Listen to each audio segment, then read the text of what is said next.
So, a moment in time, Salt-N-Pepa had a biopic that debuted on Lifetime. Mm-hmm. Um, Honestly, a story about how they came to be, which for me was really a big learning lesson. You kind of grew up knowing who Salt-N-Pepa was because how iconic is Push It. Mm-hmm. What a man. Oh, let's talk about sex.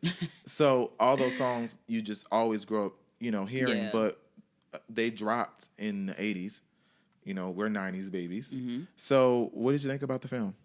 And what do you think about their impact on music and Okay. specifically being a pioneer as female rappers? Yeah. Okay. Well, so if you know Lola C, then you know I have a special place in my heart for female hip hop, and I feel like Salt and Pepper have the right to call themselves icons. I mean, they paved the way for a lot of female rappers, and I felt like watching this movie, they brought the fun and sexy to female hip hop. And there's nothing wrong with, as of course we know now, there's nothing wrong with openly talking about sex, but they paved the way for that because the rappers before them was MC Light, Roxanne Shante, Later Rage, Yo Yo, and they were all, had this hardcore persona. History But lesson alert.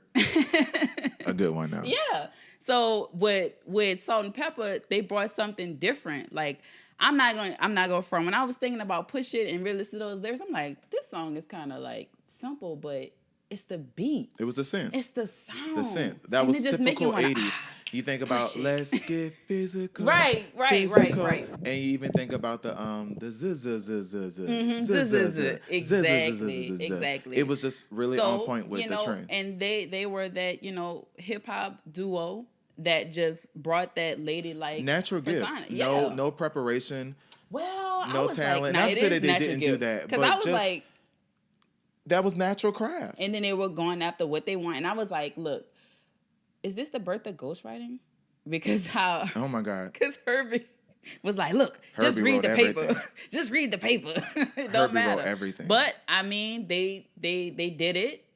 They had a look, they had a sound, and it was good. Now, I want to say, by learning this history lesson, I was upset because they are celebrating 30 plus years in the music industry, and to see, all the hard work that they put in and not include Spinderella. I mean, let's just keep it honest. She was a very important part of the group. And to me, it's like it just didn't seem right. That's just like Run DMC doing a movie without Jam Master Jay. You know what I'm saying? You can't do that. That's just like Destiny's Child doing something and not including all the girls. You just can't do it. It's not right. She's a part of their history. And even Spinderella got from around that DJ booth and was dancing, and she had lyrics. I saw a thread of that on like Twitter. I saw a thread of someone saying like, it just really wasn't right. And I do agree with that. I felt that before we put this movie out, which Queen Latifah produced it was directed by Martin Van Peebles. So forgive me. I don't, if I mispronounce his name, but I probably would have really worked to get her involved or come to some form of a common ground. And it almost in the film was, it was pictured as if she literally was just a figurehead. And that's not true. Because let me say, also not true. And it's disrespectful. It's very disrespectful because on What a Man, Spin has my favorite verse. Spin does have the best verse on What a Man. I think everybody can agree she has everybody the best can agree to that. So on What a Man. That was wrong. I respect it though. I respect it. I also thought it was good for what it was worth.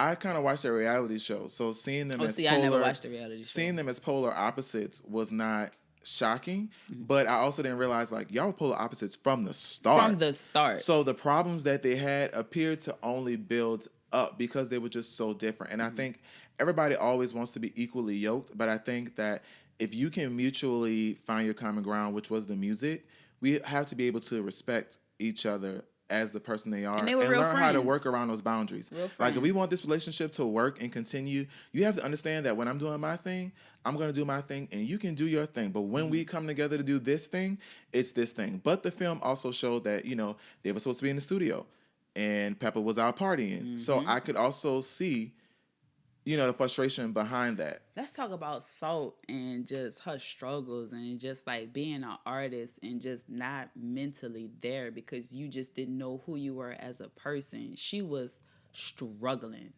In the same breath, though, she stood up as a producer.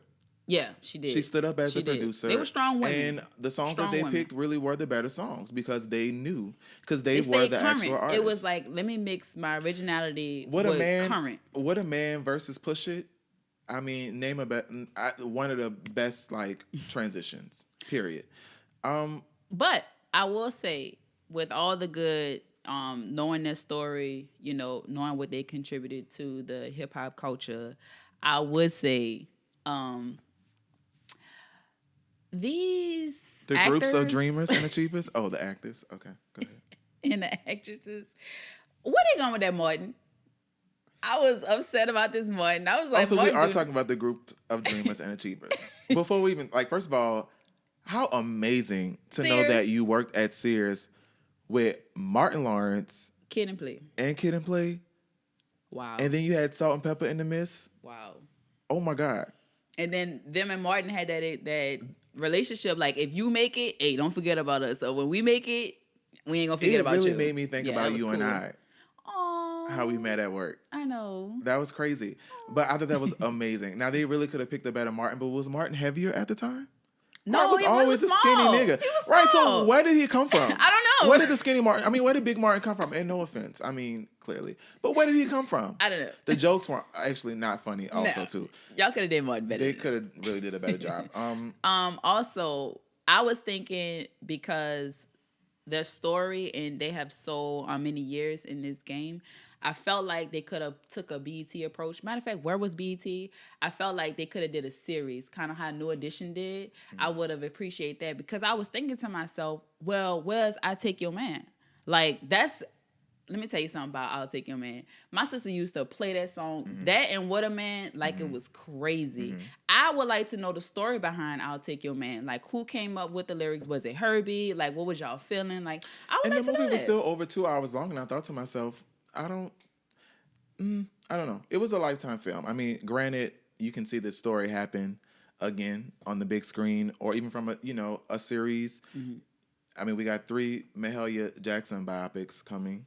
So yes, can't wait. Danielle Brooks, Ledisi, and Jill Scott. Mm-hmm. So can't wait. Lil' Kim just said that she would love Tiana Taylor to play her. I'm not ready for a Lil' Kim story. I just want them to take their time, really write this out. I feel like Lil' Kim's story will be important, but I feel like, we've heard her story with Biggie. We've heard her lifetime. We heard this story. So I just feel like when it's time for you to tell the world just your story, take your time, baby girl, please, because I really want to watch this. Okay, we'll go to Jay Brooks for 200. Thank you. I actually would like to see Kim's story because I felt like Notorious was only like a snapshot because it was focused on Big. But I also feel like if she's going to do it, I want her to be able to really come out with a commemorative album or something of sorts, just to kind of resubmit herself or because you got to talk about life after Biggie. Because she kind of lost a lot of respect too. I think that she's kind of lost respect too over the years, as if we don't acknowledge her boldness as a female rapper. Because guess what? It go from push it real good, What a Man, to rather count a million while you eat my push me to the limit, get my feelings in me, watch on my 9 while I cock on mine. Lil' Kim says she, how many licks? She could make a Sprite can disappear in her mouth. Throat, memorable lines. Those lyrics, they get raunchy. Now we just said, I want to be fucked like a slut. We is just explicit now. Salt-N-Pepa, Salt-N-Pepa, Salt-N-Pepa, Salt-N-Pepa, Jared, Salt-N-Pepa. All right, so shout out to Salt-N-Pepa. Yes. Good story. Also sending love to Spinderella. I want to see. We want you to know that people love you, Cinderella. You need your own movie now. I want to see. Girl, she could just do a nice documentary. She might do like a memoir or something. That'd be dope. Like that. Ooh, a memoir would be fire. Yeah. That'd be lit. Yeah. That'd be lit. That'd be lit. Mm-hmm. That'd be lit.